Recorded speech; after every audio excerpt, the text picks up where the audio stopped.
Hello, my name is Duane Lewellen. I am Senior Project Manager for the Smart Building Center, and located in Seattle, Washington. I'm going to be giving you an overview of the Seattle Building Tune-Ups Ordinance, getting into the details of the assessment elements, and talk about the tune-up process today. I also want to acknowledge Pacific Northwest National Labs. They have helped put together this curriculum for the Seattle Building Tune-Up Ordinance, and a lot of the information that will be presented in here, it comes out of the PNNL Building Retuning Group, which has a lot of other additional resources that you should check out. They also have an online tool.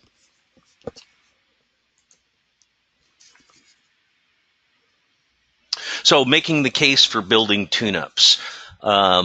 This is a case study that was done by Pacific Northwest National Labs, where you can see that for about a 10-year period, almost 8-year period here, there was a building that the performance of the building, the energy performance of the building, or the EUI, which is in that left vertical axis, was averaging somewhere between 55 and 60 kBTU per square foot per year, varied obviously probably weather differences or occupancy changes. A tune-up was completed in November of 2011, and you can see that the actual energy use came down about 10%, came all the way down to about 50 kBTU per square foot per year. But then over time, obviously things get out of whack some more. Some of the repairs, things get out of whack, and the repairs don't fulfill, and the energy use goes up over time. So the purpose of the tune-up is to maintain that level, and the tune-up ordinance requires that these tune-up assessments that we're going to be covering be enacted every 5 years for that. But you can see that over time, the building efficiency or energy consumption tends to increase. This is some other data that I want to share from PNNL. So Pacific Northwest National Labs, when they did their building retuning coursework, kind of looked at two types of building sets when they did this. They looked at small and medium-sized buildings, typically without a building automation system. So these are typically buildings less than 100,000 square feet, a lot of retail-type buildings, warehouses, churches, that type of building. So they've got small office, medium office, strip mall, retail, and school buildings in this range. And they basically went out in the field and looked at over 50 different types of energy conservation measures. That's those EEMs over there. And then they looked at what the percentage of opportunities were. Where were the savings potential that would come out of a building tune-up adjustment?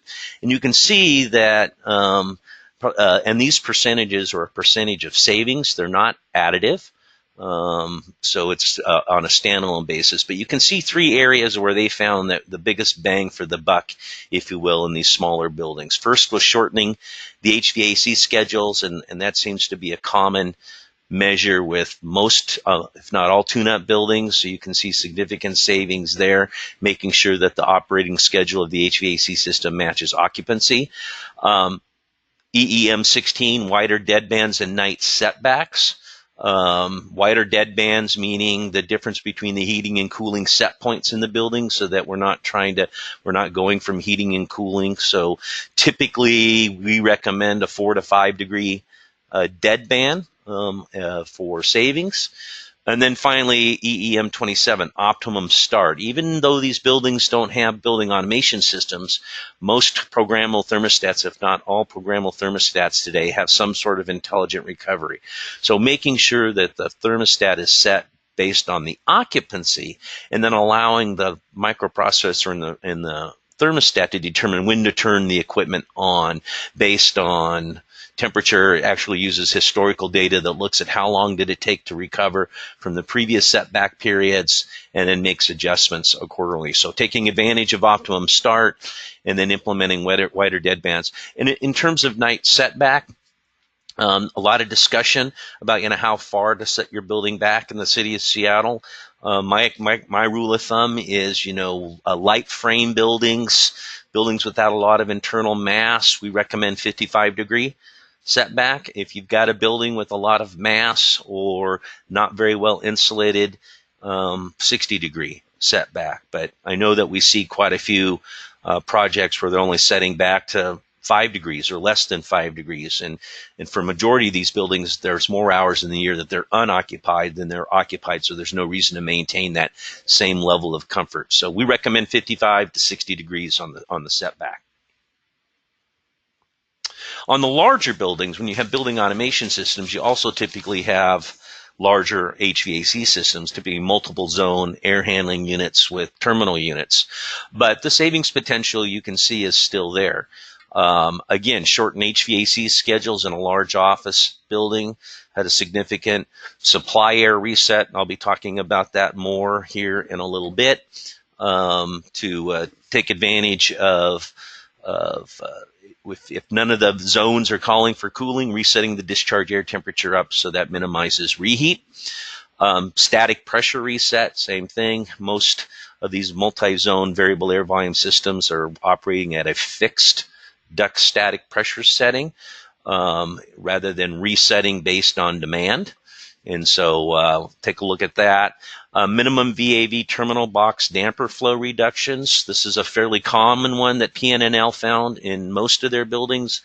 Kind of the triggering point there is if you have a VAV terminal box with more than 30% minimum primary air, then it's probably worth taking a look at. What we find a lot, especially in the large office buildings, is they undergo tenant improvements all the time.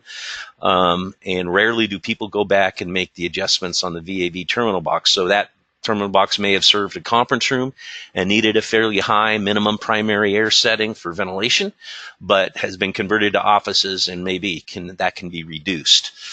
Again, wider dead bands and night setbacks was also an opportunity, and then that optimum start. Often we find that optimum starts gets overridden on a particular instance. Unusually cold weather and the building didn't recover after a weekend, the operator will override the optimum start, set it to a fixed time start, but rarely goes back and implements the optimum start strategy after the cold weather passes. So again, that's another area that we're seeing. We look for the opportunities. You can see some of these things have very little recalibrating faulty sensors. We're finding that electronic sensors are very reliable, but we will talk about calibration of sensors in the tune-up ordinance because there are critical sensors in a facility that initiate control action, like outside air temperature or discharge air temperature, discharge air pressure, and so return air temperature, mixed air temperature, those are all critical sensors. You do not need to go out and calibrate and test every zone thermostat sensor or temperature sensor. So what is a tune-up? A building tune-up is a systematic process to identify and correct low, no-cost operational problems that lead to energy waste. So we're talking about operations and maintenance measures. We're not talking about capital measures here. Many of the recommendations will be prescriptive, and so we're going to see in the tune-up ornament there's 23 HVAC assessment elements that are fairly well defined. So those recommendations are if a damper has failed and is not operating correctly, then it shall be repaired. So that's an operation and maintenance measure. It is not what a building tune-up is not. It's not a thorough commissioning of all the energy and water using systems. So this is not a retro commissioning project. The city of Seattle, Seattle City Light, and Puget Sound Energy do have a retro commissioning program called the Commercial Building Tune-Up or CBTU program. If when completing the building tune-up you find that this building would be a good candidate for a more thorough retro commissioning of all the systems and devices, then I highly recommend that you get a hold of your utility rep and talk to them about doing a more thorough commissioning. Nor is it a detailed energy audit. We are the building tune-up ordinance in Seattle is not requiring that you do energy savings calculations and try to determine the savings from the various measures. There's no energy modeling that's required in this. And so keep in mind and keep focused on those low-cost, no-cost opportunities.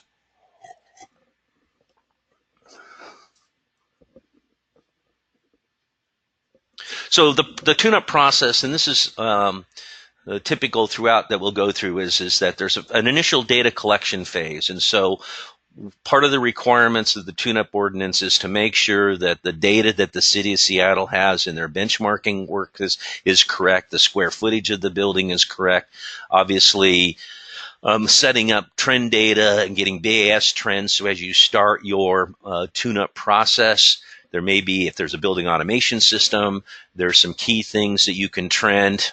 If you're looking for some recommendations on what to trend and what intervals and how to use that information, I recommend that you go to the building retuning website for PNNL.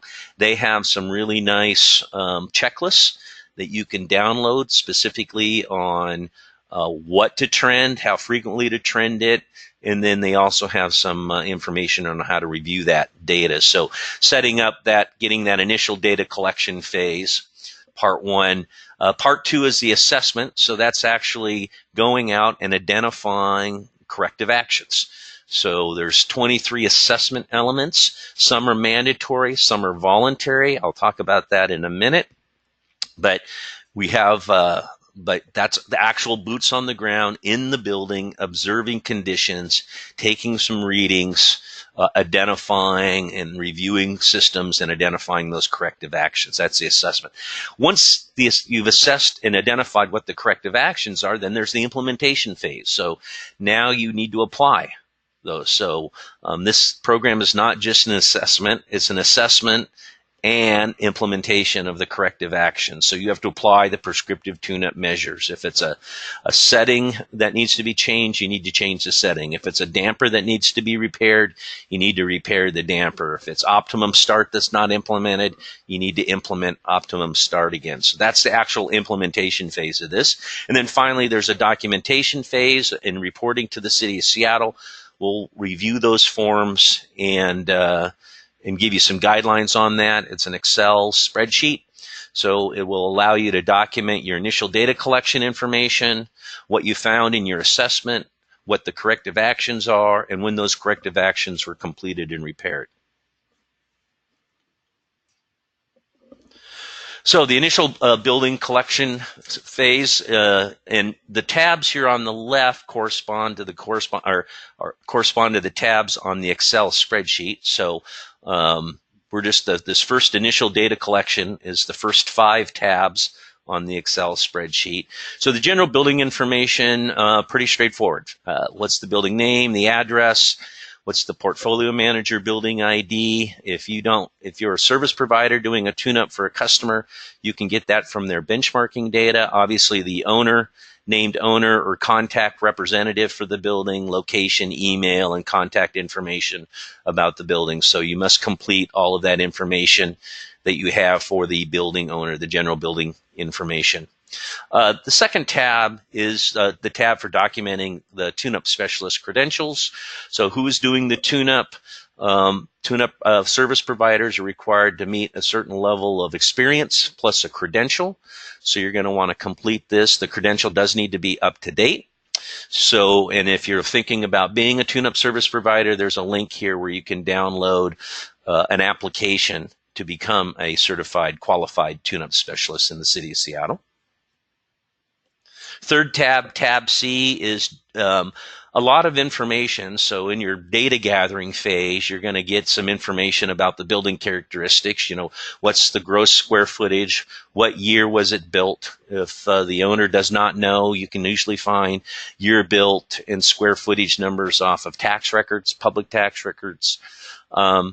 Year and description of any major building remodels. So was there any substantial alterations recently or in the past few years? Primary building use per portfolio manager. So again, utilizing that information from the benchmarking. Overall building occupancy, 100%, 50%. Does the building have electric vehicle charging? And then you've got 5 rows there to describe the primary space use and primary heating and cooling systems. So if the primary space use is office, then you only have one category, and you can characterize those systems for that office space. If it's a mixed use building, let's say it's got 1 floor retail with office above, then you would have your retail use first, and then you'd have your office use second. Doesn't matter what order they're in. If there are more than you've got up to 5 categories of uses here. So if it's a specific use that's separate from in the portfolio manager, so it's defined as a mixed use building with different uses, you're going to want to characterize those here. And then at the bottom of this is just describing some of the major end uses and some rough information about the building envelope. You don't need to be drilling holes in the walls to determine if there's insulation in there, but what is the general wall construction? Is it steel framed with a curtain wall? Is it a mass building? Is it a frame building? Is it concrete tilt up? Is it CMU? Masonry tile, whatever that information. If you know the insulation values, you can put that information in here. The city of Seattle has had an energy standard since 1980, so most buildings built after 1980 do have some level of insulation. Use your judgment on that. If it's a newer building, you can look at the actual energy code under which that building was constructed and assume at a minimum has those insulation values. And then at the bottom there, does this building have any irrigated areas over 500 square feet? If it does, there's some additional assessment elements that you'll be required to look at and review. Tab D is a benchmarking validation section to the workbook. We do want you to validate the accuracy of the benchmarking. Portfolio manager benchmarking, is it the right building type? Is it the right use? Is the square footage correct? Is the year built correct? Are all the meters included correctly? So you can actually, if you're aggregating and automatically syncing your data through your benchmarking portfolio, your disclosure requirements for the city of Seattle, you can get a list of the meters that are included in that. So just verifying that all the meters are included. Space types are accurately accounted for. So, for example, the below-grade parking garage area is not in the condition office area. There's a separate space for parking garages. So just verifying that to the best of your ability that benchmarking data is correct for the building that you're doing the tune-up on.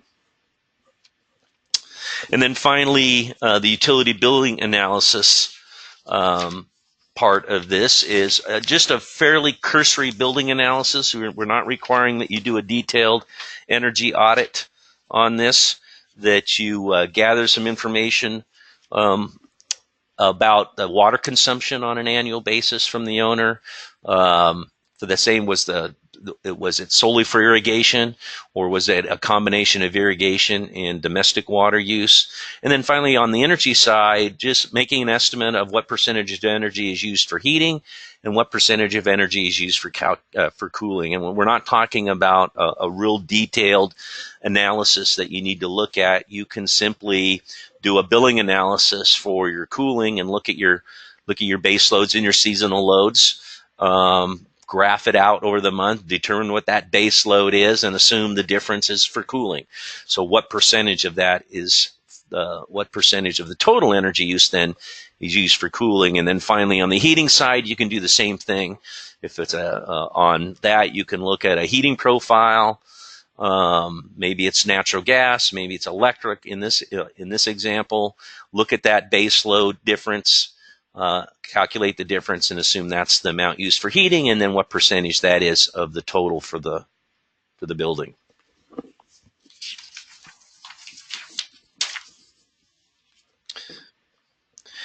The Seattle Building Tune-Ups has 5 main focus areas.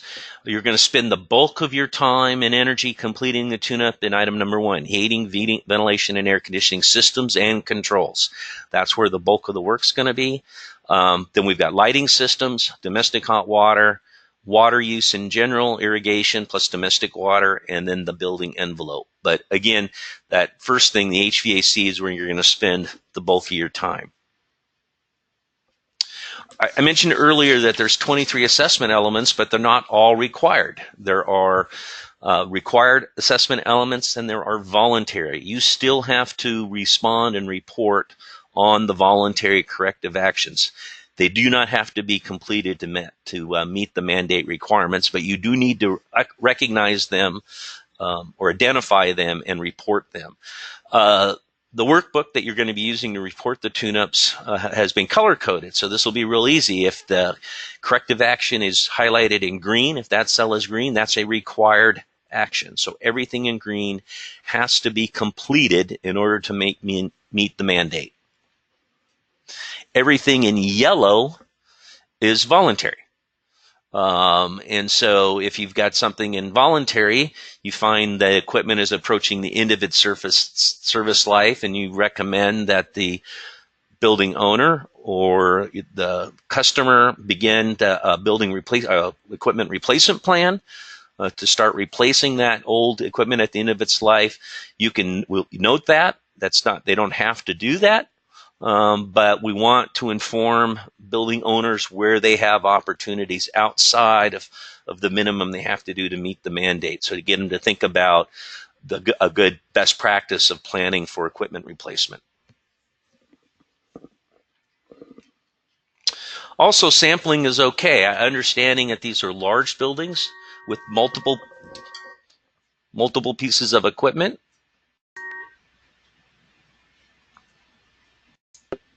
So when you have the larger buildings with multiple pieces of equipment in there, it's obviously it would be a heavy lift to test and functionally test and verify the tune-up on all those. So in buildings where there are multiple, the city allows sampling. So minimum sample size is 12% of that equipment type, but no fewer than a sample of 10 for buildings less than 100,000 square feet, and no less than 20 for buildings greater than 100,000 square feet. So as you're looking for at the scope of what the tune-up requires, you're going to need to survey the types of equipment that you have and the number. There are no specific guidelines in terms of how you do that sampling. So if you have multiple pieces of equipment such as hydronic heat pumps, VAV terminal units, variable refrigerant flow zoning systems, then you can sample that. You only have to if there are corrective actions required you only have to complete the corrective actions on the equipment that is sampled. You do not need to extend the sample and the corrective actions to equipment that's not sampled.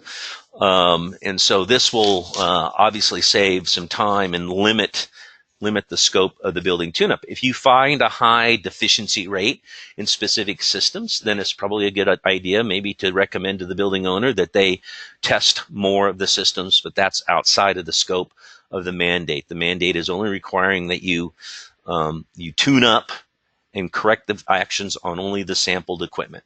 Again, no guidelines for sampling. If you've got an office building that has variable air volume terminal units, then you may, and the minimum sample is 10, you may want to do 1 per floor or 2 per floor. You could do all 10 on 1 floor if you wanted to do it that way, but that's there is no specific guidelines of how you choose which equipment should be sampled.